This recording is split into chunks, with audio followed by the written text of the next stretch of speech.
What's the biggest myth about cold email that you're like, no way, I disagree? Yeah, I would say that. I would say people think it's dead. I think people see a lot of really crappy pitches in their inbox and they think, I would never respond to something like this, right? Or I would never send something like this. But most people just do it in a bad way. But that's a good thing. That means the bar is low, right? So you just have to not be that and not send spam and you can get good results. So it for sure has gotten a lot harder over the last year or two.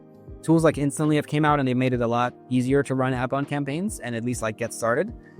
So a lot more people are just doing it. Because a lot more people are doing it, then your prospects are receiving a lot more pitches, which means it's harder to now stand out. But at the same time, these tools like AI and Clay have come out where you can now run these like really hyper-personalized campaigns that kind of, counteract that. So it definitely still works. I mean, for a lot of our clients, it's like their main lead source is outbound. What about cold calling? Like where does that really fit in? We talked about it briefly. Like how does that still fit and how does that work well in today's world? I think cold calling is great. We recently started working with a partner to do cold calling for our clients because I think it's a good tool to have. I just think some people are going to respond to an email that would never respond to a cold call and vice versa. Some people are just only answer their phone, but they won't do business over email, like with a stranger, right? So I think just to kind of get the maximum coverage of your market, you ultimately want to layer in more channels. But I feel like it's probably even better now to do cold call than it was a couple of years ago because again, everyone's like salespeople are looking for an excuse not to cold call because it's like they face more rejection, right? It's like harder, right? If you can kind of hide behind an email, it's a lot easier. So I think a lot of people are doing email and LinkedIn DMs because it's easier and now you can automate it.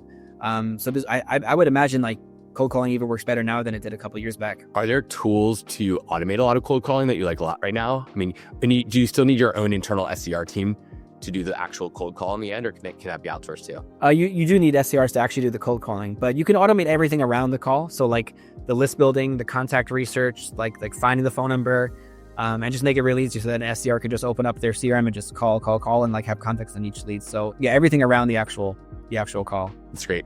Is there a certain resource like book, blog post, podcast that you absolutely recommend for every founder if they want to get good at B2B sales? There's no book that comes to mind. It's actually not really until your future book comes out. Until my future book, yeah. Keep posting on that. But it's not really a book on B2B sales, but I think every founder should read Alex Hormozi's all of his books, his whole series, but the $100 Million Offers book, because that book teaches you how to build a really, really good offer. And then, if you're doing whatever, cold email, LinkedIn, any channel, if you know how to build a really good offer, then the rest of the work is much easier, right? Because you could be like okay on the messaging or the tech, but if you have a really good offer, people are just going to want to have a call with you. So I think that'd be the one, like the first skill to master. Is there a short synopsis of like the 100 million offer? Like what does it actually mean for a founder? Like how do they build their product into an offer like that? Yeah, it's basically just a way of taking what you sell and just dressing it up in a much more attractive way, like down to like, how you package what you sell, how you position it, and just the terms associated with that.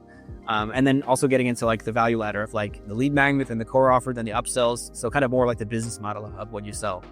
But if you can really nail that, like the more that you nail the offer, it's just like the same thing as product market fit, right? It's like another way of saying that better product market fit you have, the easier it's going to be to market and sell and generate leads. If you had to pick one number that you obsessively want to track in the go-to-market sales side, what would it be and why? I would say showed calls, like completed, how many sales calls actually happen in your business. I think there's probably no better correlating number to revenue than that, I would say.